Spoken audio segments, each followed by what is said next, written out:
On July 31st, 2017, the Texas Rangers traded star pitcher Yu Darvish to the Los Angeles Dodgers in exchange for a package of prospects that included Willie Calhoun. Calhoun was a top 100 prospect according to MLB Pipeline and would make his MLB debut that September at 22 years old. After hitting just 3 home runs across limited playing time in 2017 and 2018, Calhoun finally showed a glimpse of his massive offensive potential in 2019, and there's reason to believe he could be even better in 2020. So let's take a closer look. My name is Bobby, and welcome back to Stat Stories. Shout out to Carson Kella, who really wanted a Rangers video, and as always, Outta Here Baseball is a partner of Unhinged Media and Grunt Talks MLB. Before we go any further, let me introduce our special guest for this video, up-and-coming baseball YouTuber, Eephus. Hey everyone, I'm happy to be on the channel. I'm excited to talk about Willie Calhoun with all the information Bobby and I were able to uncover. You'll hear more from Eephus a little later. Right now, we're going to look at Calhoun's 21 home runs and 309 at-bats. He only played in 83 games in 2019, so had he played a full season, 40 homers could have definitely happened. On a rate basis, this is 1 home run every 14.7 at-bats, which is really good.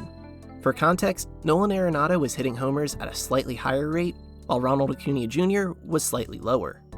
But why did Calhoun only play half a season? Well, he missed time due to a quad injury, but he's played a lot at the AAA level since arriving with the Rangers. In his first 2 years with the organization, he had small stints at the major league level, but didn't perform too well. See, Calhoun is not the best defensively in the outfield, and with Shin-Soo Choo filling the DH spot, playing time was hard to come by. But when the opportunity presented itself, Calhoun was able to put together a solid 2019 campaign and cement himself a place in the starting lineup. And with Choo's contract up after the 2020 season, Calhoun will be able to slot in as the designated hitter more often instead of playing left field. One of the most promising signs from Calhoun's season was an improvement in hard hit percentage, going from 23.4% in 2018 to 40.7% in 2019. A hard hit is any ball hit at least 95 miles per hour, and this rate would put Calhoun in the top 40% of big leaguers. He also greatly improved his barrel percentage, going from 2.6% to 6.2%. The quick definition of a barrel is that it's a ball hit with ideal exit velocity and launch angle. The MLB average is 6.3%, so Calhoun is just under that mark. But his exit velocity is in the top 40% of big leaguers, and his average launch angle is pretty high at 17.6 degrees. This means he's hitting a lot of balls in the air, which is what you want out of a guy who can hit for power. To present this a different way, Calhoun's ground ball rate in 2019 was around 36%, which is among the bottom 20% of major league players. Again, this is good for a player with below average sprint speed and good power. But now, I'm going to pass things off to Eephus. Thank you, Bobby. I'm going to talk about a few things, starting with how crazy Calhoun's pop-out rate was, as it was tied for the highest in the majors, in fact, at 15.1%. Pop-ups are automatic outs. But on the other hand, the guy he was tied with was Edwin Encarnacion, who hit 34 home runs. Looking at various zones on Baseball Savant shows his pop-ups are most often coming from high pitches on the right side of the plate, which would be high and inside to a left-handed hitter like Willie Calhoun. That high and inside pitch seems to be a big problem for Calhoun when we were looking at his batting average by zone. Out of the areas inside the strike zone, high and inside proved to be the most difficult for him to hit, as he only went 1 for 10 on pitches in that location. But to be fair, the one hit he did have was a home run. Calhoun's 309 at-bats last season is a pretty small sample size, so his batting average doesn't perfectly reflect how well he hit the ball.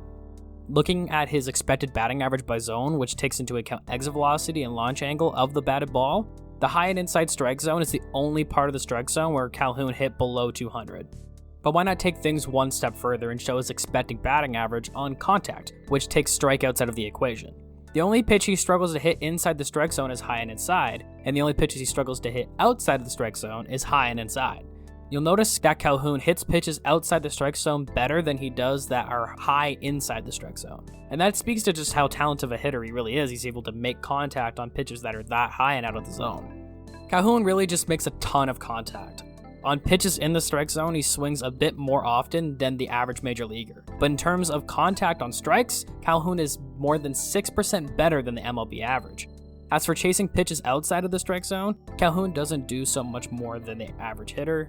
When it comes to making contact on those pitches, he is well above the average mark.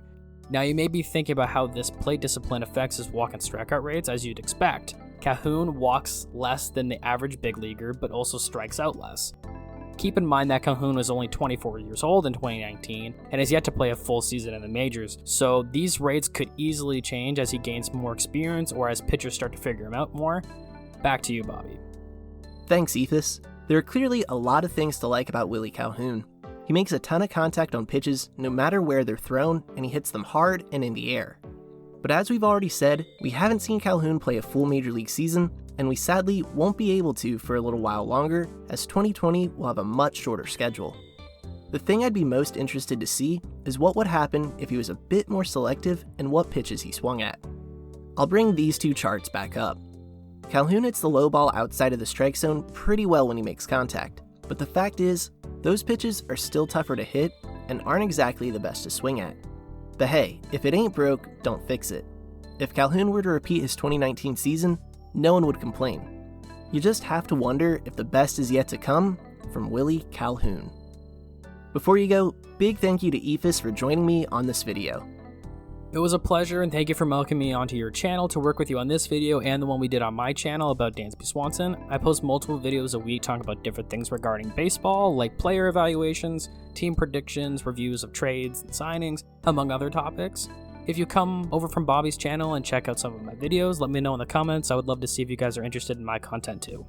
So go check out Eephus' channel and the video we did together on Dansby Swanson. Thank you to Lorenzo for helping with research, and thank you all for watching, and remember to leave a like, share it with your friends, and click subscribe to help the channel continue to grow. Leave your video suggestions in the comments, and I'll see you in the next video.